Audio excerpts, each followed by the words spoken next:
Let us pray in the name of the Father, and of the Son, and of the Holy Spirit. Amen.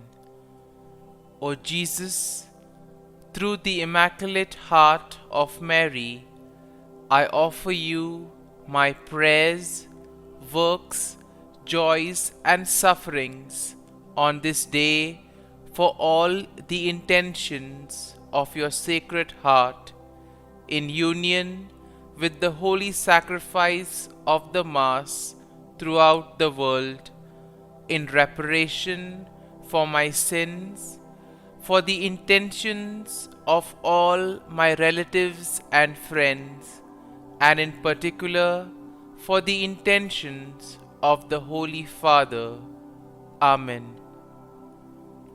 Let us pray for the intentions of the Holy Father for the month of July, for the pastoral care of the sick. We pray that the sacrament of the anointing of the sick confer to those who receive it and their loved ones the power of the Lord, and become evermore a visible sign of compassion and hope for all. Our Father, who art in heaven, hallowed be thy name. Thy kingdom come, thy will be done, on earth as it is in heaven. Give us this day our daily bread, and forgive us our trespasses, as we forgive those who trespass against us. And lead us not into temptation, but deliver us from evil. Amen. Hail Mary, full of grace, the Lord is with you. Blessed are you amongst women, and blessed is the fruit of thy womb, Jesus. Holy Mary, Mother of God, pray for us sinners, now and at the hour of our death. Amen. Glory be to the Father, and to the Son, and to the Holy Spirit, as it was in the beginning, is now, and ever shall be, world without end. Amen. My dear friends, the Word of God welcomes us this morning. And as we begin this day, let us begin by spending time with the Lord.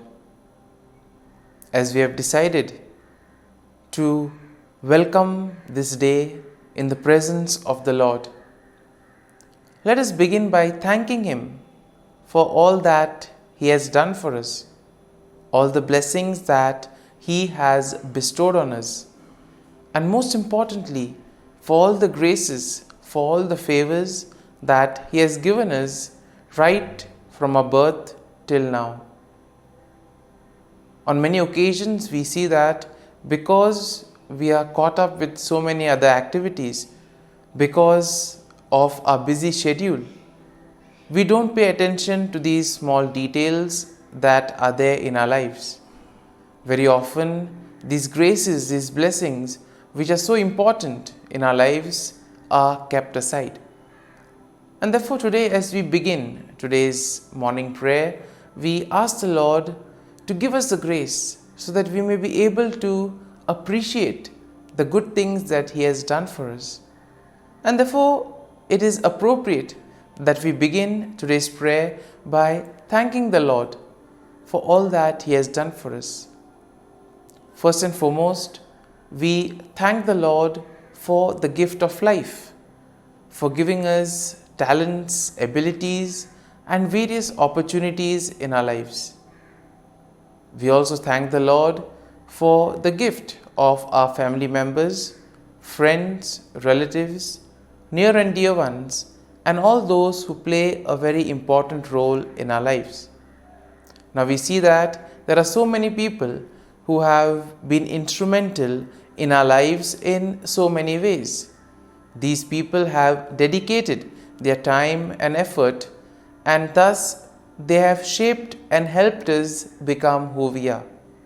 And therefore we thank the Lord for their presence in our lives, and we also ask the Lord to bless them so that they may be able to have the fullness of life. We also thank the Lord for the gift of this day, yet another day that we have been given to make good use of our talents, of our abilities, and more importantly, to make a difference not only in our lives but also in the lives of those around us. We also thank the Lord for the various opportunities that He has given us. Opportunities to put our talents, to put our abilities to use. And at the same time, opportunities to help others make a difference in their lives. Lord, we also want to thank You for all the experiences that You have given us. Some of these experiences may be really good. We may want to cherish these experiences. But there may be other experiences which may be bitter, which may be harsh. Nonetheless, these bitter experiences may have taught us a lot in life. These are the experiences that have made us stronger. And therefore, Lord, we thank You for giving us these experiences, for making us better individuals, for making us stronger, and thus for preparing us to face the challenges in life. And therefore, my dear friends, as we participate in this morning prayer, let us ask the Lord for this grace that we may be able to radiate His presence to the world around us, that we may be able to become messengers of peace, joy, and love, spreading His message of goodness, spreading His message of peace and love to the world around us. And therefore, let us ask the Lord to accompany us in whatever we do today, so that every action, every word may radiate His love, peace, and joy. And now, my dear friends, let us reflect and meditate on Psalm 58. As usual, we shall have a general overview of the psalm, and then we shall take a look at the psalm in detail. Now, we see that Psalm 58 is a psalm of lament that is attributed to David. It is a powerful and impassioned plea for God's justice against wicked rulers and unjust judges. And therefore, we see that the psalm can be also divided into three main sections. The first section, which is basically a denunciation of wickedness and a call for God's judgment, and this we'll find in verses 1 to 5. Then the second part of the psalm is a depiction of the fate of the wicked, which we will find in verses 6 to 9. And finally, we also see a declaration of trust in God's justice and praise for His name. And this theme is found in verses 10 to 11. And therefore, we see that overall, when we look at the psalm, we can see that Psalm 58 is a passionate plea for God's justice against wicked rulers and unjust judges. Even in today's world, we do find ourselves in situations where we may either be victims of injustice, or we may also see injustice happening around us. And therefore, this psalm could be quite a reminder for us of how to proceed. The psalm can also be a consoling psalm, telling us that the Lord will take care if we place our faith and trust in Him. Now, we see that the psalm also condemns the deceitful practices of the wicked people, and it also calls for God's swift judgment upon them. The psalm highlights the righteous indignation of the psalmist, who places his trust in God's righteous judgment. And therefore, the psalm will also serve as a reminder of God's love. And therefore, we see that God is the ultimate judge, and we see that the psalm also affirms the faith that justice will prevail. Ultimately, we see that the psalm will lead us to praise and recognize God's faith and trust. And therefore, when we take a look at the psalm in detail, we see that in the first part of the psalm, the first section, David will denounce the wicked rulers and judges who fail to administer peace. And these are the wicked people who oppress the righteous. Here we see that he uses very strong language to describe their wickedness and deceit, calling them gods who speak lies and who weigh out injustice.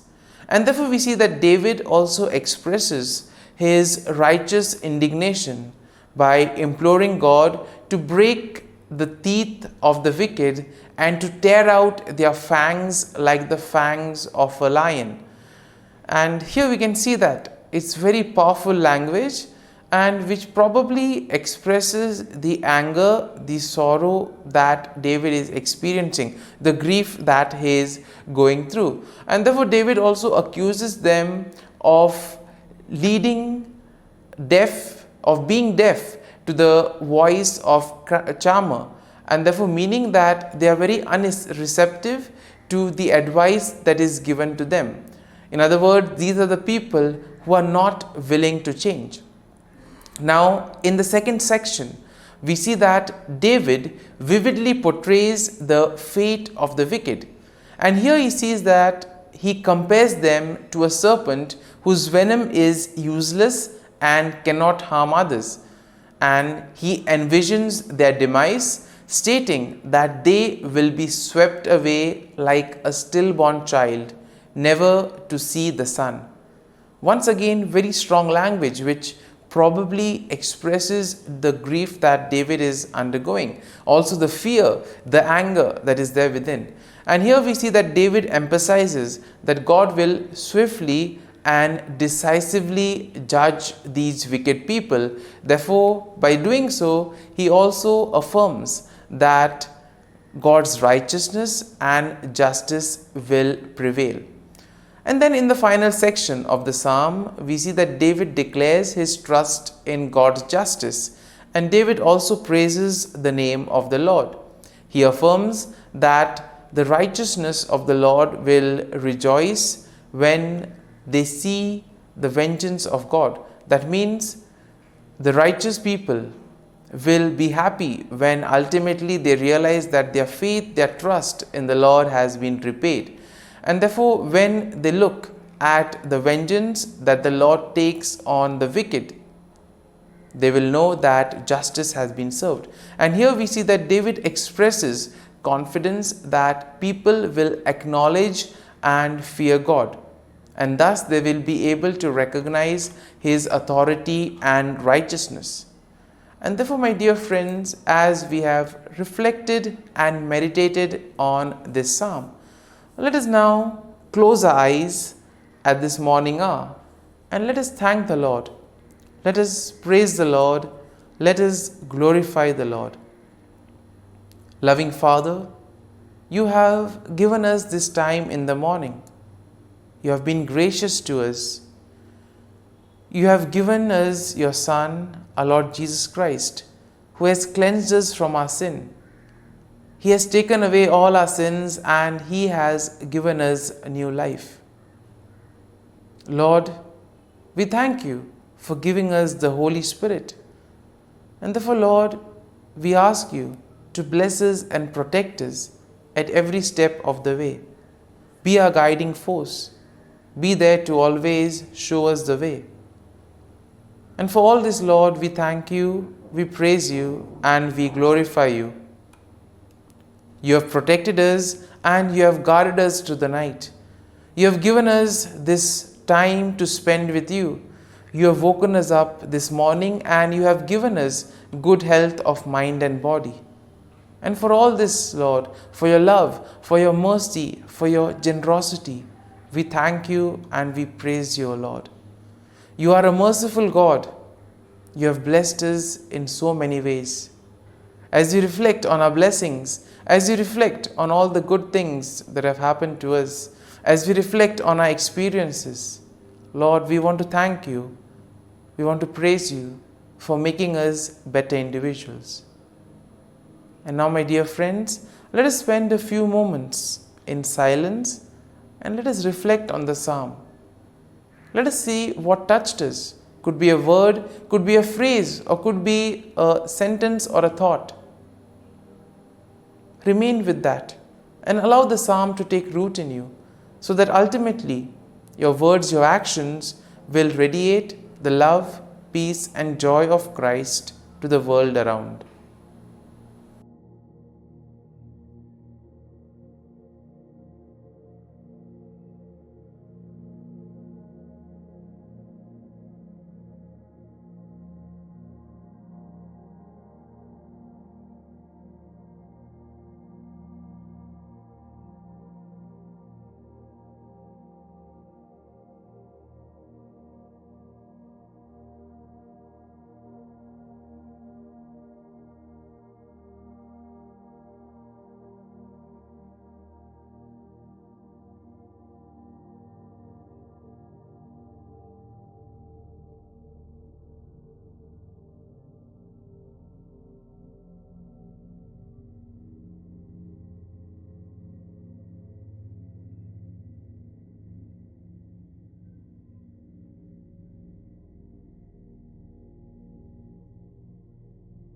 Prayer to Saint Michael the Archangel for protection.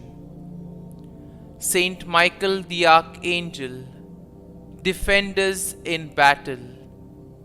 Be our defense against the wickedness and snares of the devil.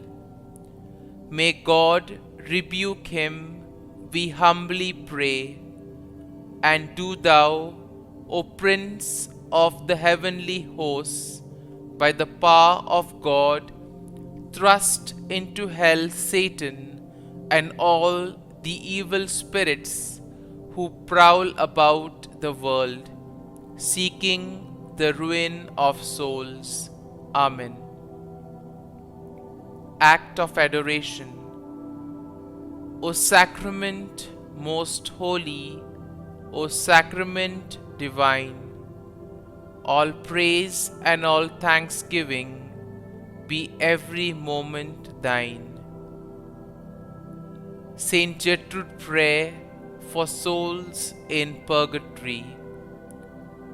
Eternal Father, I offer Thee the most precious blood of Thy divine Son, Jesus, in union with the masses said throughout the world today, for all the holy souls in purgatory, for sinners everywhere, for sinners in the universal church, those in my own home and within my family.